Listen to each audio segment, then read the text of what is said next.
Second, I paused it. There we go. Now we're recording. All right. So again, welcome. We're so happy to have so many people from UCR and our other UC campuses join us. So welcome to everyone. Each session that we have today is being recorded and will be posted on the UCR's staff assembly page, except for our keynotes. They will be on the UCR Learning Center. So if you are a UCR employee, you'll be able to rewatch those later. The rest of the presentations will be available to everyone because they'll be on the YouTube channel. If you would like closed captions for this session, there is a closed caption option. Typically, if your screen is small, you might have to click more on there to get to it. But the closed caption button is at the bottom of your screen. And let me go ahead and introduce our wonderful speaker. She's been a colleague of mine for a very long time. Megan Hansen Rush, sorry. She is a diversity, equity, and inclusion training specialist at UCR. She has a master's in public health and in public health education from CSU San Bernardino. Go Coyotes, that is also my alma mater. She has a decade of experience in public health and education, and she develops impactful DEI training programs, including the Chancellor's Making Excellence Inclusive Diversity Certificate Program. She curates content and fosters stakeholder engagement. And she's also an advocate for inclusive leadership and cultural competency. Megan has collaborated with organizations like Planned Parenthood and True Evolution, and she actively participates in NASPA, ACPA, and the Consortium of Higher Education Resource Center for Professionals.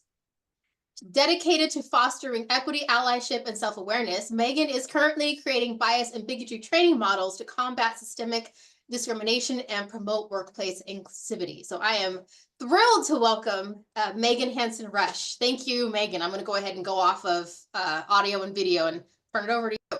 Yeah, no problem. Thank you so much for that wonderful introduction, and for Sarah specifically for making sure I got here on time today. I apologize for my lateness. The good thing is that I don't have an hour's worth of content for you.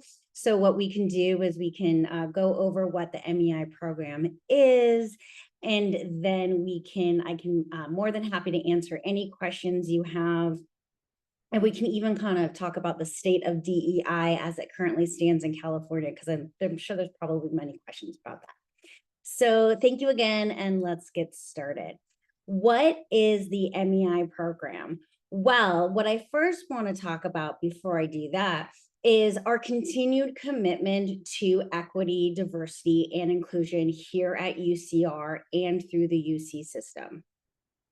Thank you so much for inviting me today, because the MEI program is our continued commitment to diversity, equity, and inclusion work here on campus.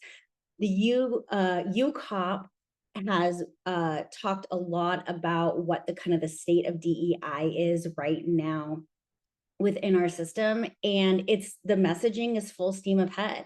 We live in California. We are protected by certain California law. UC system and the associated campuses, we know what our values are. We know what our commitment is to the work and to DEI work in general. And so we as a system are prioritizing anti-discrimination efforts still, how we diversify our leadership, creating equitable access to education and employment opportunities. And we're continuing to do that despite this federal legislation that is coming down that is very anti-DEI. We are continuing to work in our anti-discrimination policies and protections. So the systems that are enforcing things like Title IX, Title 7, ADA compliance, California Fair and Housing Act. We are also continuing to work and create equity within hiring and admissions. This looks like holistic admissions policies, inclusive hiring practices to ensure representation among our entire community. And then also remembering that we have been living under Prop 209 since 1996, which eliminated affirmative action in our state. So a lot of this anti-DEI federal legislation is very ambiguous. The language is not explicit. And so we're just going full steam ahead in our state and continuing to commit to addressing systemic inequities and closing equity gaps amongst our community. So the MEI program is a continued commitment to diversity, equity, inclusion here at UCR. What is MEI? It is our Making Excellence Inclusive Diversity Certificate program that is sponsored by the Chancellor. It is a professional development opportunity that is available for UCR faculty and staff. There is a graduate student version of this, but if you're not graduate students, so the staff and faculty one applies most to you. It is a 10-month program. What do we mean by 10 months? We mean that we meet once a month for a bulk of time, and I'll go into that in more detail. And it's a professional learning opportunity that has a certificate at the end. These learning activities are designed to emphasize the commitment to diversity and inclusion on campus, living within our core values, and creating an increasingly diverse campus environment. So what do we do in the program? We have a number of workshops that are led by myself and other leading authorities across campus on an array of topics, and we'll get into what those topics specifically are. We have discussion sessions where participants can share their thought on topic areas. We also do a lot of scenario work, group discussions. We also have capstone projects, which is required for the certificate of the program. You are asked to get into a group, excuse me, and create practical applications of the concepts that we talked about and develop innovative projects that kind of expand the knowledge of our selected diversity topic. And then you present that to the rest of the group. So what does that look like? What does the actual curriculum look like? What are topics and presentations people have actually done? Workshops and discussions. So we do, of course, DEI 101, what is diversity, equity, and inclusion? We do a lot of communication and conflict management.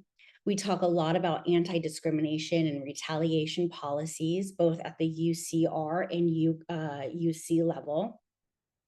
There's a whole section on cultural humility for LGBTQIA peoples. We talk a lot about disability justice, the ADA, and how to use universal design in our practices.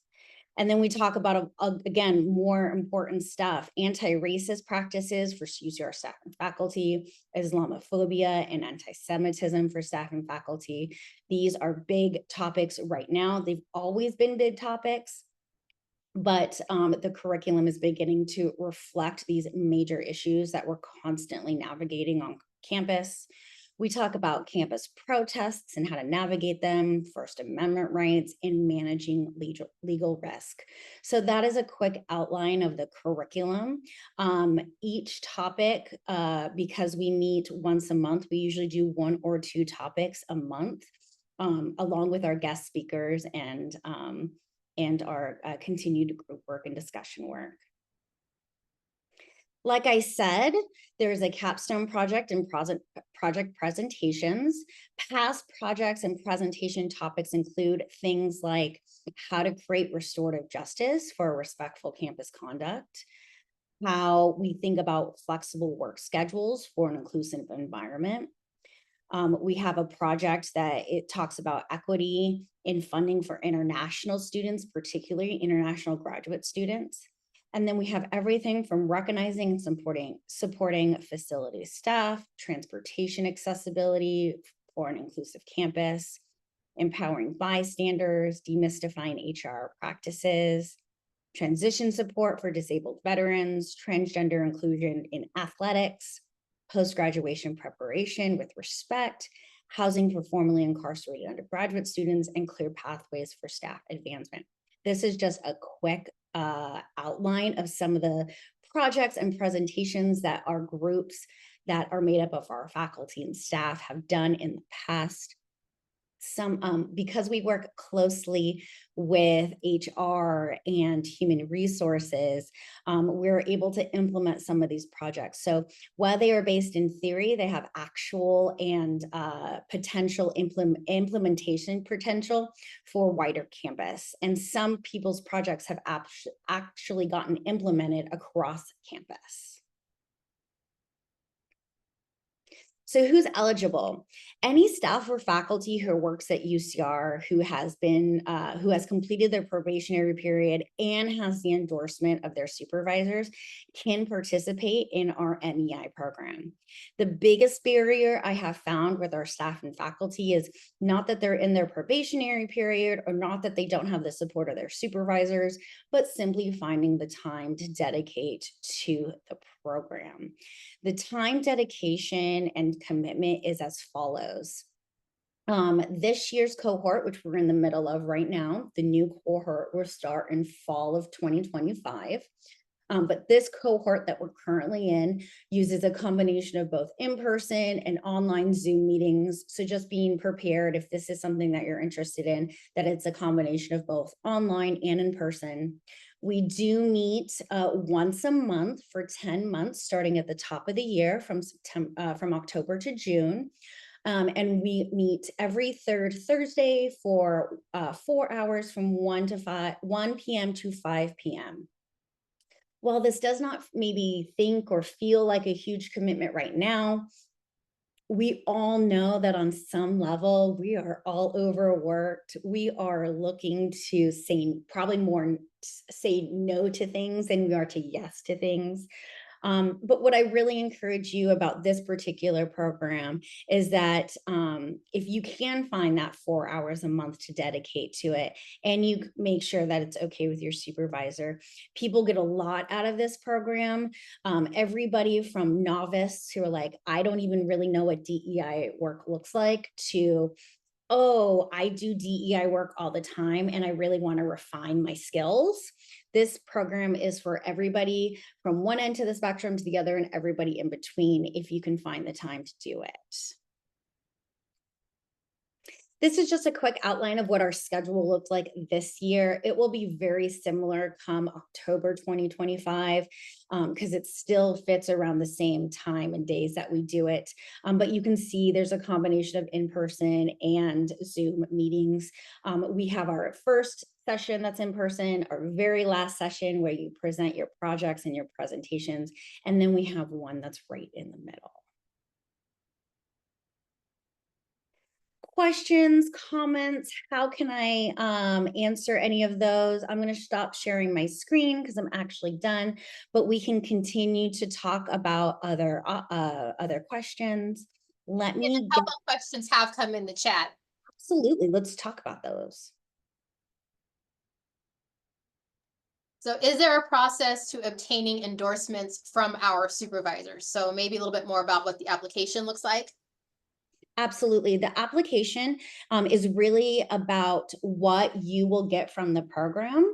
It is not to overly ask questions. The application process is really simple. I'm just trying to gauge what you were going to get out of it and what you think you'd benefit from. In regards to the supervisor stuff, it is as simple as asking your supervisor if I can do this program. Some faculty and staff have written a proposal to send to their supervisor because that was a request why you want to do the program, which in my opinion, just use your application questions.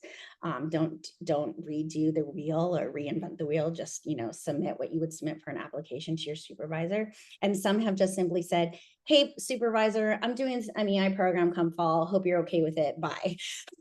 So it's everything in between. It depends on the relationship you currently have with your supervisor, how open or not open they are to professional development on campus. What I will say is that you are entitled to your professional development on campus. That is a good point, and I'm going to put a link in the chat for our UCR employees. That is in policy that you are entitled to a certain number of hours of professional development. I'm going to find the link and drop it in the chat so Thank that you. you all have that. Absolutely.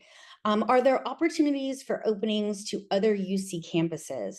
Not right now. However, maybe that's something we can either negotiate or talk about in more detail. And do we need to provide some form of proof that we have for our supervisor's approval? It is on the honor system. It is, I have asked my supervisor, they have approved it, and they've said, okay. I have not had anybody to date in the almost 4 years I've been doing this particular program that there's been discrepancies in supervisor and people wanting to attend the program, and there's no cost associated with the program. This program is free. It really, well, it costs your time and energy, but it doesn't cost you any monetary commitment. Thank you, Shauna, for putting the policy in for approved professional development time. Yeah, you're all entitled to professional development time. So if there is a hesitation with your supervisor, I'm not sure, say, well, I completely understand that. Here's how I can also do my job. And also, I'm entitled to this professional development. So please approve this for me. If there's issues that come up, I'm more than happy to write a letter. I'm more than happy to write an email. And when do the applications open for next year's program? So applications for October 2025 will start in September as well. Other questions? These are great.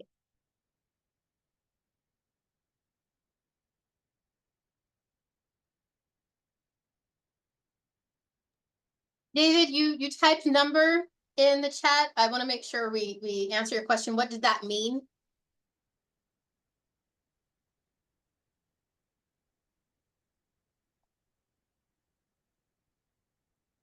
Oh, how many can attend?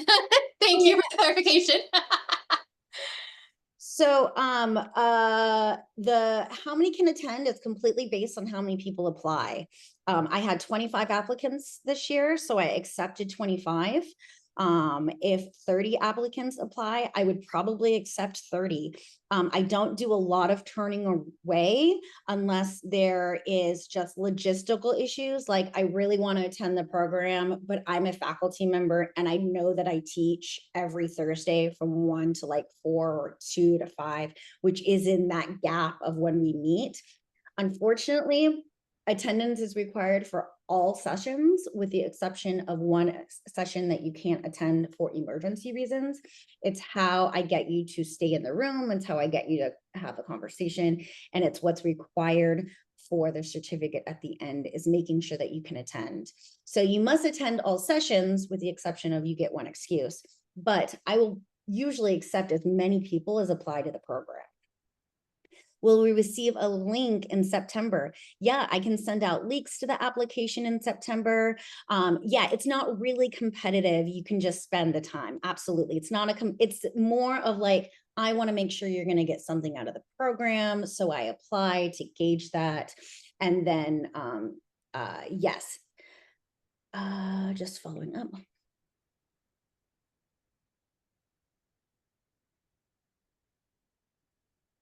How can we be proactive in possibly presenting this program to our admin?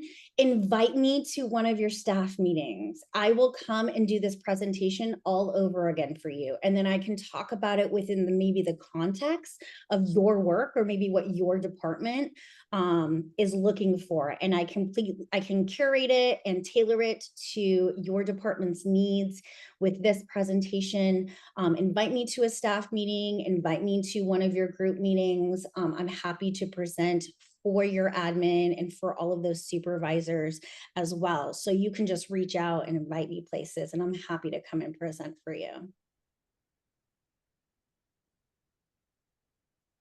These are great questions.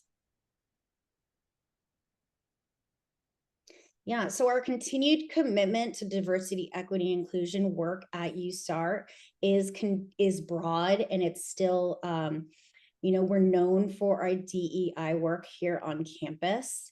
So we are an example for what I feel like the rest of the UC community. But UCOP has come down and said, it is work to be done. We are steadying the ship. We are moving forward. We know what our values look like. We know what our commitment is, and we know what California law says.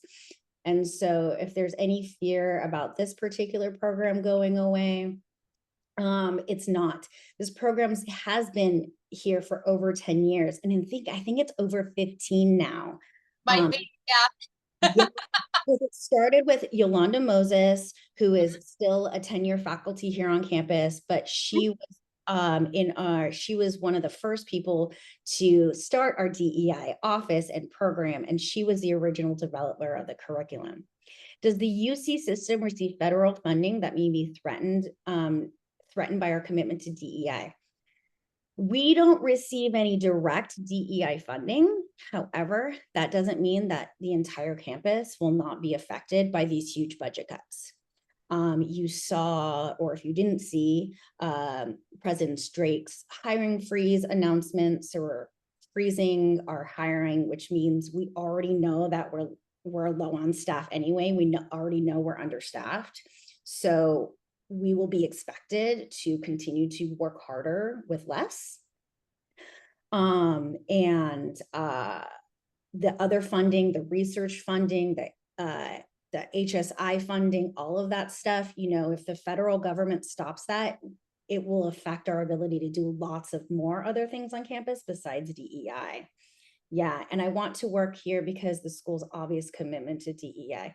Yeah, absolutely. We are different than other campuses when it comes to that. Other campuses have maybe higher profiles or are expected to commit to things preemptively with some of this federal legislation.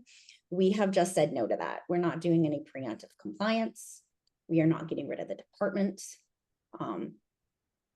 Even our chancellor has said, if something happens and we need to reshuffle things, we will just call things different things to be able to do the exact same work.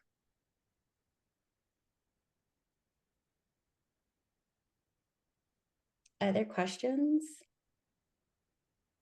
Yeah, you're so welcome, everyone, of course.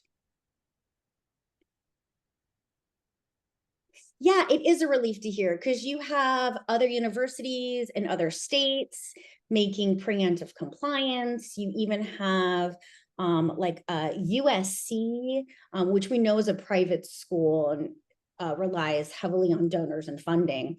They've changed a bunch of things preemptively too, probably not because of the legislation, probably because of like probably donors going to pull out their money if they have certain things or commitments to. But the good thing about UCR is we're known for this work, and we're known for the commitment to the work. So we're just plowing ahead.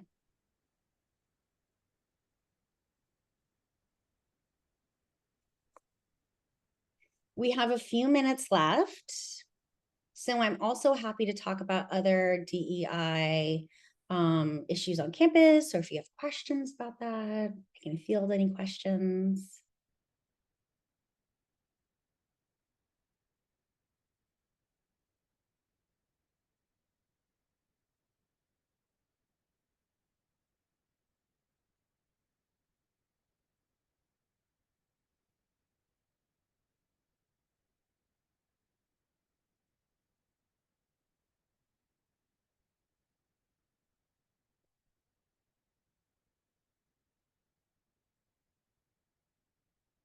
I mean, get me in touch with UCOP and we can do something UC wide, but it kind of has to come from them too. And then I think other campuses have like smaller or different versions of also what we have, but I don't know that for sure. And I don't know what like their curriculum looks like compared to ours. What's usually the current mix of class? We usually have overwhelmingly staff compared to faculty, even though it is a dual program and we cater to both. But this year we actually have about an even match, specifically people who maybe not necessarily tenure, but we have a lot of like lab assistants. We have a lot of people who are working kind of on the academic faculty side of things that are really interested in the program.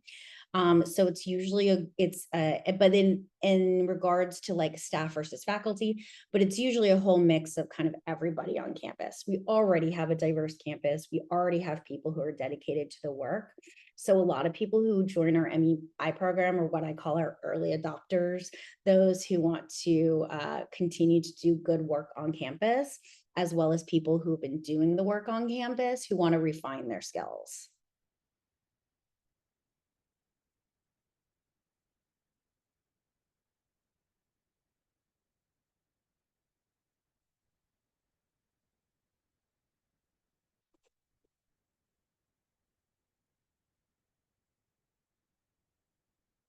You can also go save diversity.ucr in your tab section for whatever folders you use for UCR and other kinds of work.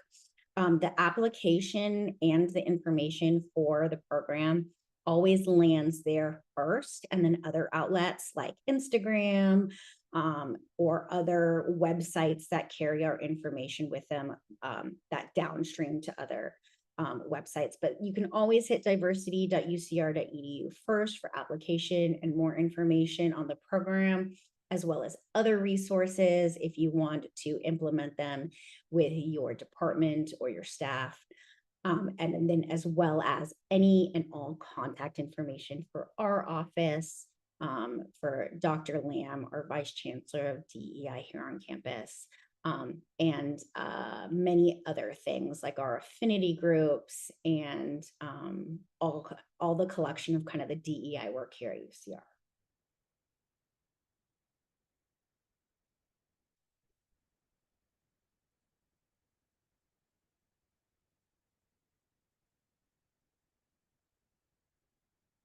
And then I'll drop my email in there as well. I'm sure it's on a bunch of stuff, but you can save it and email me then.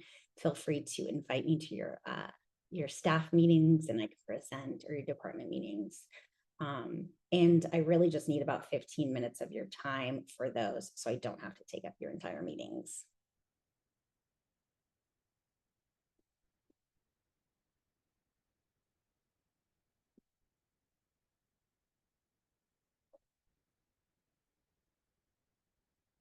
It was so nice to meet you all. Thank you so much. I am happy to stay on for anybody who has other questions. But if you're thinking about joining our MEI program and it maybe feels a little overwhelming to you, just remember that we take a slow and measured pace. We explain everything. We are there I am there for you as a support network. It is a professional development opportunity. And so I take that very seriously to make sure you get what you need out of the program. That's essentially what equity work looks like. So it's embedded in our program. If you have any questions, you can email me. If you have any concerns, you can email me. Oh, thanks, Ayana. You're the best too. Love it. Ayana's currently in the program, so and she's always there and wonderfully engaged. And Awesome. yeah, it's great. Yeah, I don't want to waste your time. So if you want to go do other things, you're more than welcome to do that. But I will stay here, answer any questions or concerns you have. Thank you, Sarah, as well. Sarah is a past participant in the program as well. Me too. I think I was in the first Yes. actual program in like 2011, 2010. Yeah. And I was on the planning committee for years. It is an amazing program. I highly recommend you participate. I'm so glad that it's been continuing in your hands. So yes, absolutely one of the best programs we have on campus. Highly recommended. So thank you so much, Megan, for sharing about the program, and hopefully your next cohort has lots and lots of people apply. That would be amazing. So some quick closing notes. Our goal is to keep our conference 100% free to attend. And in order to do that, we rely on our sponsors, which include UCR's Human Resources, our Leaders of Excellence and Distinction, our Staff Assembly, and our Schools First Federal Credit Union. So again, thank you to all of our sponsors for helping us fund the program and keeping it free. As a reminder, the conference breakout sessions will be uploaded to the Staff Assembly YouTube page, so you'll be able to rewatch them there. Conference keynotes will be under the UCR Learning and LMS, Learning Management System. Other quick reminders, we have our upcoming keynote, our closing keynote at 2 p.m. So if you have not reserved your spot, make sure you do so. He'll be starting at 2. If you are planning on attending our in-person session, please make sure you RSVP for that on the Zoom conference website. Our lead nominations are coming up. Those are now open for the executive board, so you can visit LEAD's website and take a look at the nominations and submit that. We also have our staff assembly elections for UCR coming up on April 14th. So we encourage our UCR staff members to vote for our staff assembly board. Staff Assembly is a wonderful organization. I've been on the board in the past and I'm still involved. So if you have the time in your schedule, please, please, please get involved in Staff Assembly. For our UCR folks, again, if you are interested in joining our listserv, I'm going to put a link in the chat. This will allow you to get our newsletter and any updates we have from employee and organizational development. And we are raffling off some of our Franklin Covey All Access Passes. There will be 20 of them for our UCR staff members. We'll be raffling those off tomorrow, or I should say after tomorrow, after the conference is finished. And if you don't win a seat in the raffle, the seats are $395 for access to the online platform and to our instructor-led courses, our Franklin Covey courses led by Employee and Organizational Development, and that will be through December 31st of 2025. So again, thank you so much for joining us. Megan, thank you so much for being here, and we hope to see you in the keynote session. So thanks everyone, and have a great afternoon.